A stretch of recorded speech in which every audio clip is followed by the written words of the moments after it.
Yo guys, check. Kamusta mga idol? So ayan, mag-a-update tayo ngayon Tuesday night mga lodi at syempre alam nyo na ang ibabalita natin. Siguro naman alam nyo na ang Bitcoin ngayon ay nasa $69,000 ngayon ulit, no mga lodi, no? So pero bago ang lahat ng malupit na news natin ngayon, matindi ang mga news natin ngayon mga idol, no? So abangan at mag-stay tune lang mga lods. Pero bago ang lahat, alam nyo na, sana pa-like ng ating video ngayon pa lang mga lods, no? Palike na ng ating video, napakalaking tulong yan sa ating channel. At syempre sa mga gusto ng ganitong update, everyday news update mga lods, alam nyo na yan. Mag-subscribe na kayo sa ating channel, click nyo yung notification bell. Okay, para lagi kayong updated. So punta muna tayo sa ating crypto bubble. At ngayon, kahit na medyo, kung titignan nyo to, ay kulay green mga lodi, pero wala yan. Sa day natin at sa week natin, kita nyo talagang kulay red tayo mga lods. At titignan nyo ang ating Bitcoin. Naku, lumagpak. Nasa 15 minutes time frame tayo. Punta tayo sa 1 hour. Sa 4 hour natin, yung nilagyan natin ng bear flag. Ayun na nga mga idol, no? Kita nyo naman, bear flag na, tumagos na. Oh, sakto yung bear flag natin mga idol. Kita nyo yan, expected na natin yan, tumagos na. Ang inaano ko lang talaga nun, ang inaasahan ko lang nun, sana umangat pa muna siya bago siya bumagsak ulit dito, no? Kaya lang, wala na, dumidiretso na. Mga lods, no? Tumagos na siya rito sa ating bear flag, mga idol, at kita nyo naman nasa 69.5 tayo ngayon, mga lods, no? At medyo mababa yan, mga idol. At alam naman natin na maraming naiinis, nalulungkot dito, no? Pero marami ring natutuwa at marami ring okay lang. Ganun lang yung sagot nila, okay lang. Mas maganda yan kasi makapagbodega kami. Ganun. No, pero yung mga umiiyak dito, mga lodi, siguro sa tingin natin, siguro kung hindi bago sila sa crypto, nagmamadali silang pumaldo. Mga ganun. It's either nagmamadali silang pumaldo o bago sila sa crypto, mga lods. O kaya meron silang position sa futures trading. Mga idol, ayun yun. Nas nakalong sila. Siguro ganun yung sa tingin ko. Parang tayo, pero ako hindi. May position ako ng long, pero hindi naman ako masyadong naapektuhan nito. Mga lods, no? Kasi mas gusto ko yung bodega eh. Kumbaga pagka ganito, nakakapag-ipon tayo ng mas mababa. Okay? So, magbabalita na muna tayo ngayon, mga idol, no? So, punta tayo dito, mga lods, no? At kung titignan nyo dito, mga lodi, Mount Gox, no? Move $739 million worth of Bitcoin. Ngayon pero yung the first major transfer in 6.5 months, mga idol. So ano to, ito yung kilos nila, no? 6 months ago ginawa rin nila to. Last time they moved this much, November 2025, nag-drop yung BTC ng 13% within a days. So sabi dito, it's happening again and we're already at 70,000. So kung yung sinukat niya to, mga idol, kung kung nung una bumagsak ng 13%, mga idol, so ayan ngayon nag-move ulit sila ng Bitcoin pero nasa 70 na tayo, 69 niya eh. So pwede tayong umabot ng 61, no? To 60 ulit. Pero ito titignan nyo rin to mga lods, yung chart natin sa Bitcoin. Kaya nasa Bitcoin ako eh. Etong pinaka dulo na to mga lodi, nag 59,000 tayo dito. Kailan ba to? No? February to mga lods. No, ano ba ngayon? January, February, March, April, May, June. So, nung first half ng ating 2026, umabot na tayo ng 59 eh. Oh, 'di ba? So ang mangyayari dito mga idol, umabot siya ng 82. And then kung katulad nung sinabi dito na bababa ng 13%, aabot tayo ng 13%. O yan, 13%. 60,500 mga loads, no? If ever ito, hindi to sure. Okay? Ano pa ba yung mga nagpapatibay, mga idol, na pwede mangyari to? Na medyo magdadrop pa tayo at bibigyan pa tayo ng chance makapagbodega. No? Ano pa ba? Ito mga lodi, no?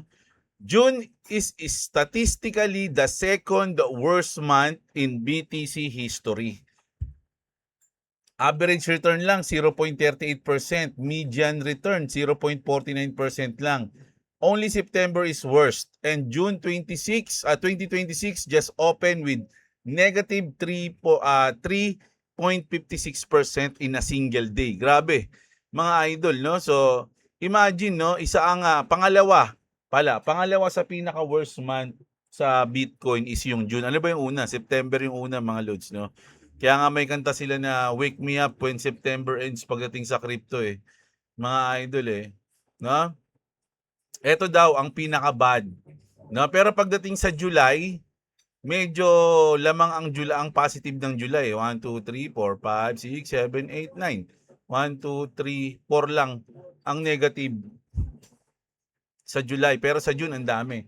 So, second worst siya. So, anong inaasahan natin ngayon sa June? No, so alam niyo na magiging volatile ang market ngayong June, mga idol, no? Pero ano yun hindi mo rin masabi na 100% 'yon, mga idol, kasi meron din naman sa month ng June na mga positive tulad nito, positive 2, 11, 26, may 27 pa nga pinakamataas nung 2016. Eh yun yung bull market yan mga idol. So ayan kita nyo naman, parang binabalaan na tayo na medyo magiging sobrang volatile ng umpisa ng June, mga idol. Pero nung nakaraang June, alam ko, nag-positive ako nun mga idol Hindi ko alam kasi birthday ng airpot ko, June 6 eh. Nakatandaan ko nung nag-swimming kami nun, tanda ko pa yun. June 6 nun kasi syempre, yun nga yung birthday Tinignan ko, nag-positive ako nun mga lods Nag-positive. May trade ako nun sa Bitcoin. At nag-40 positive ako ng 40k nun. Kaya lang, yun nga lang yun. Kasi pagkatapos nun, bumagsak. Kumbaga, umangat siya ng siguro mga first week, second week ng June, and then pagdating ng dulo, bumagsak na. So, hindi ko alam kung ano mangyayari dito ngayon, mga lods, no?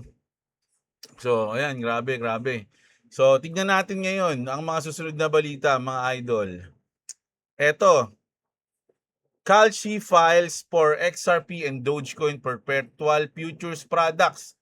Kalshi has applied to self-certify perpetual futures tied to XRP, Solana, Sol, Dogecoin, Doge, 9 other major cryptocurrencies to move comes days after the CFTC approved Bitcoin perpetual futures. The contracts are not approved yet, with regulators expected to review each asset as a case-by-case basis.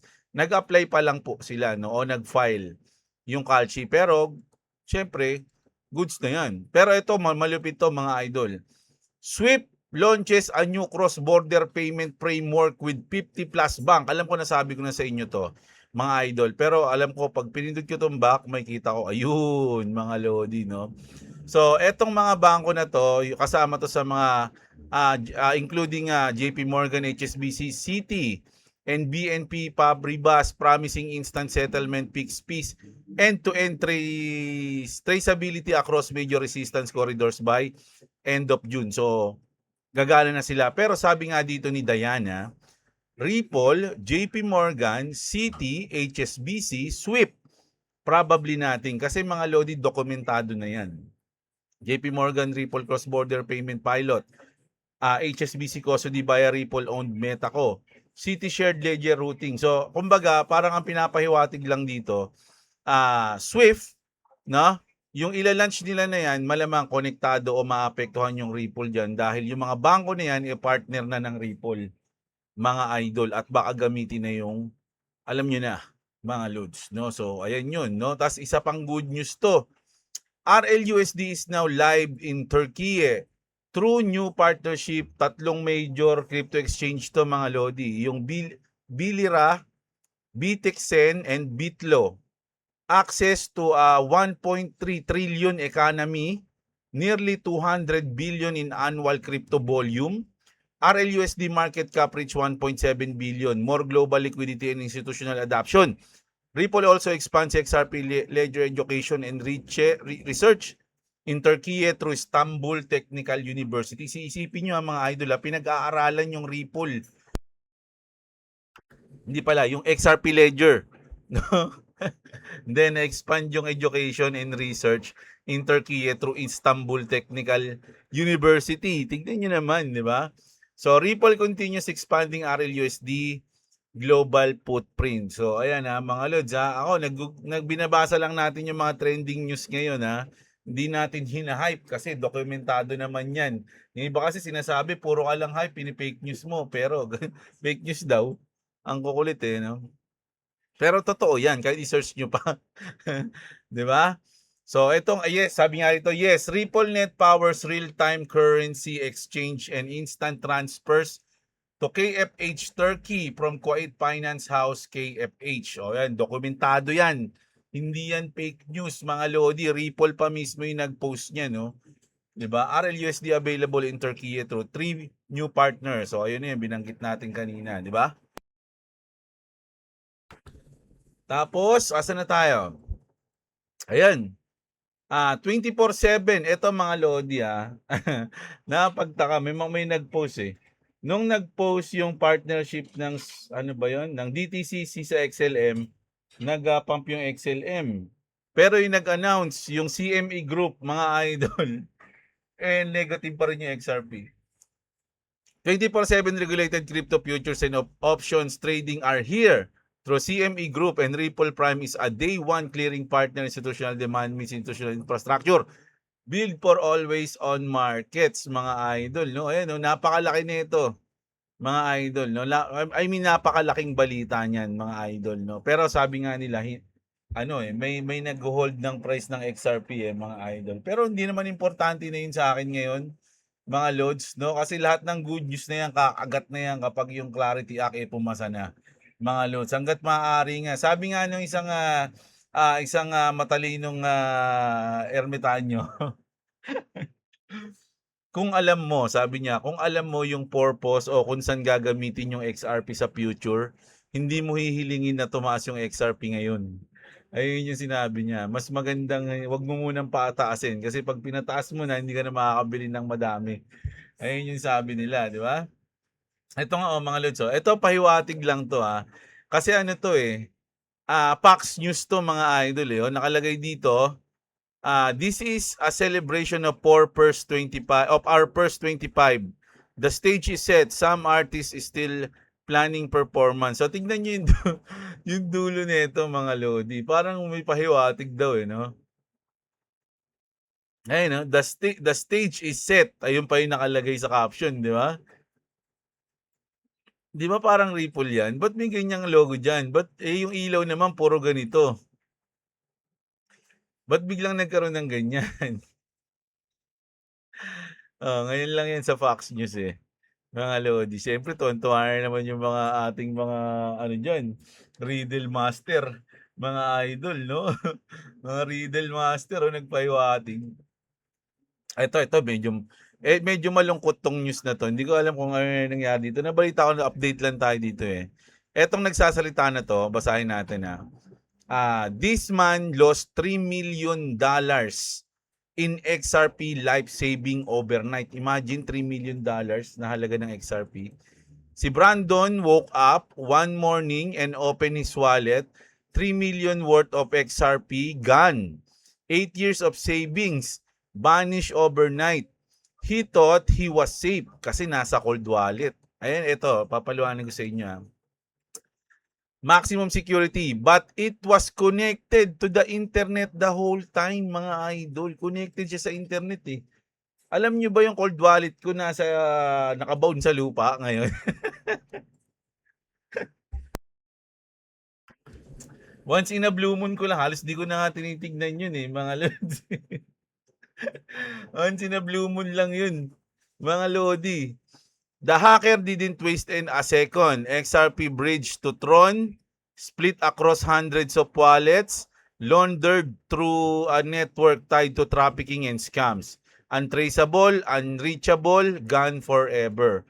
Brandon called the FBI, state of police, cybercrime units. Nobody could help.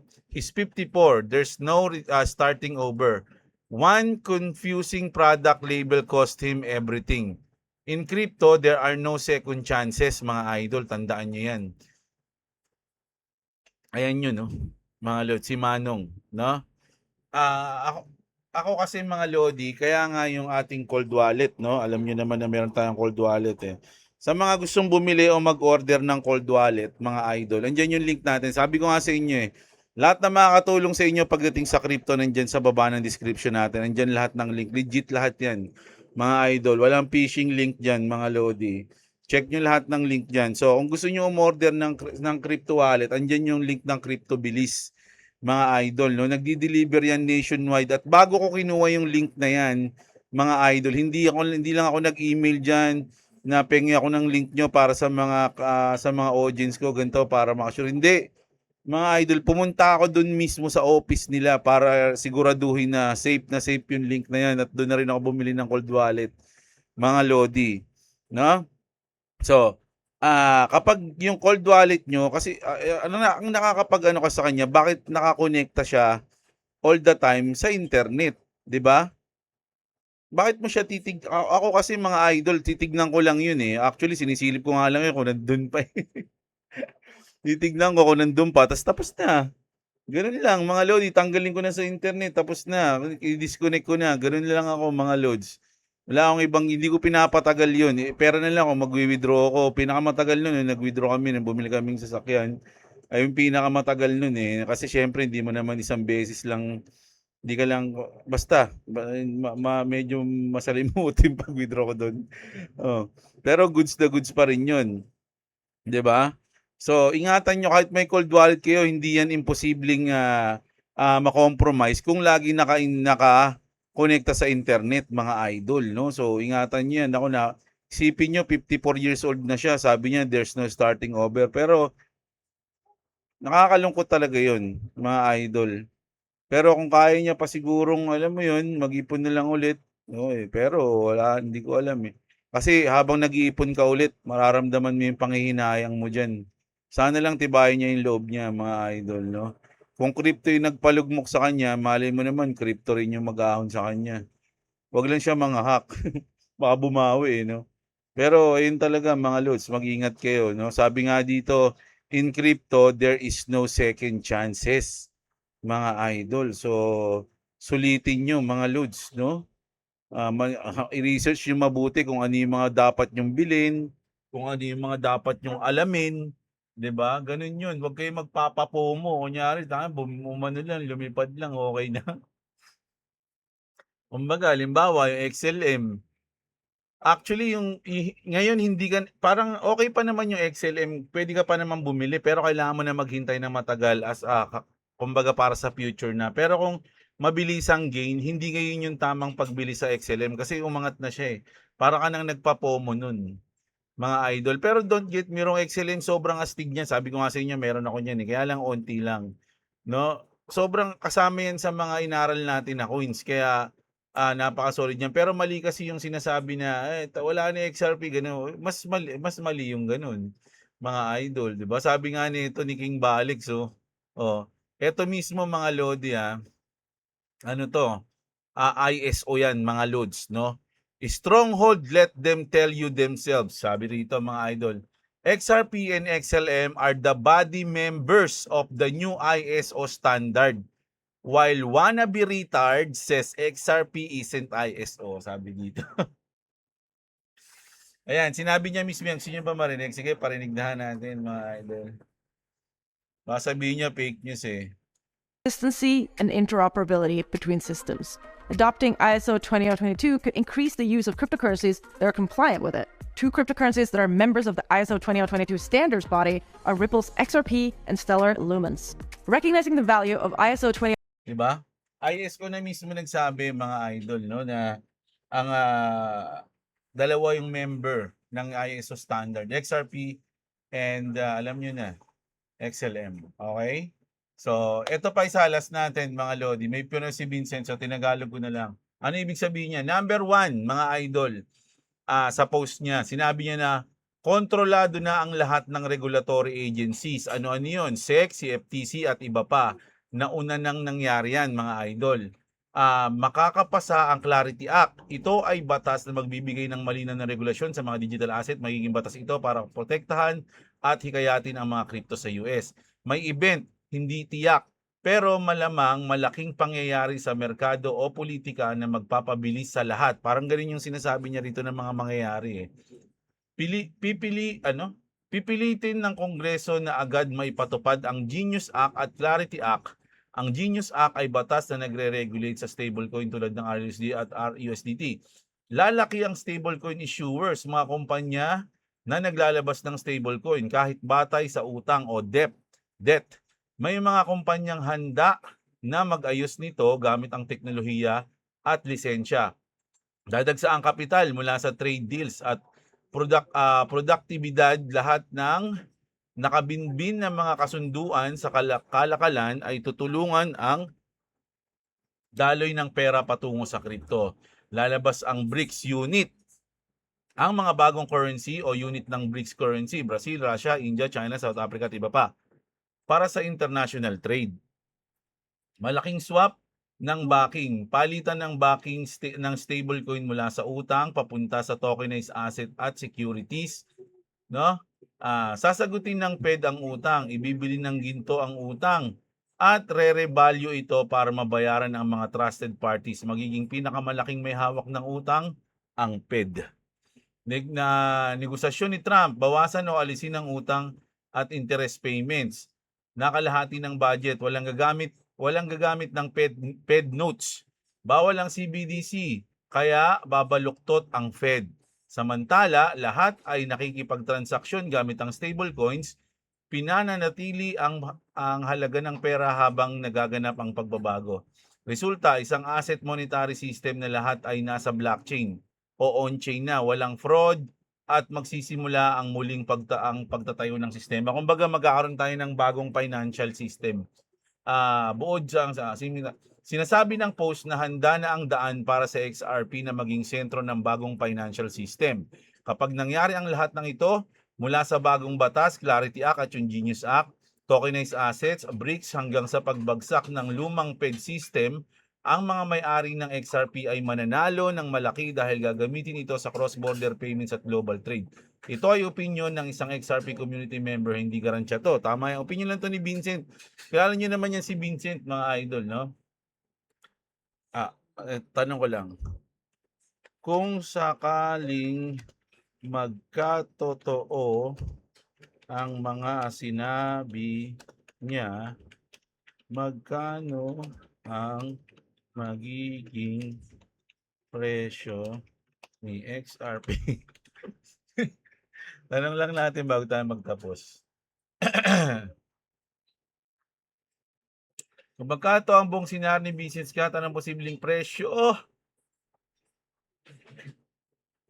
Ayan, ang dami nangyari. Clarity, Genius, Implementation, Stablecoin Boom, Tokenized Asset, BRICS Unit, Clarity, umikot kumulang, base medyo mababa, no? Bull case na niya, $8. Kung sobrang perfect ang senaryo, pwedeng mag-20. Bakit maaring tumas ng ganito? Regulatory, stablecoin, BRICS supply, realistic. Ayan ang mga loads. Lagi tayo nagtatanong ito pag may ganitong issue, di ba? Depende sa sa balita. Minsan naman, yung ano ba yung tinanong natin na umabot ng $100 yung sagot ni Grok? Basta may ganun nakalimutan ko na sa mga nakaraan nating balita, no? Pero yun, no? Ayun yung news natin ngayong gabi, mga idol. No? Sana kahit papaano mga lodi, kahit nakikita yung drop ngayon ang 69.4 ngayon ang Bitcoin, huwag kayong masyadong mag-alala mga lods. Kung hindi naman kayo mag-withdraw, hayaan nyo lang. Mas maganda kung magbodega kayo. Ngayon, kung wala naman kayong pambodega, hayaan nyo lang din. Don't panic sell mga idol. Ganun talaga sa crypto. Makaka-recover din yan mga idol. Kapit lang, no? So ayun, kita-kits tayo mga lodi bukas ng umaga. Maraming salamat sa mga nanood. Magandang araw sa inyo mga kapatid. At What's up, what's up? yeah. So ayan mga lods. So like nyo yung video natin mga lods ha. Kita-kits tayo bukas ng morning. Sana good morning, no? Okay, bye-bye.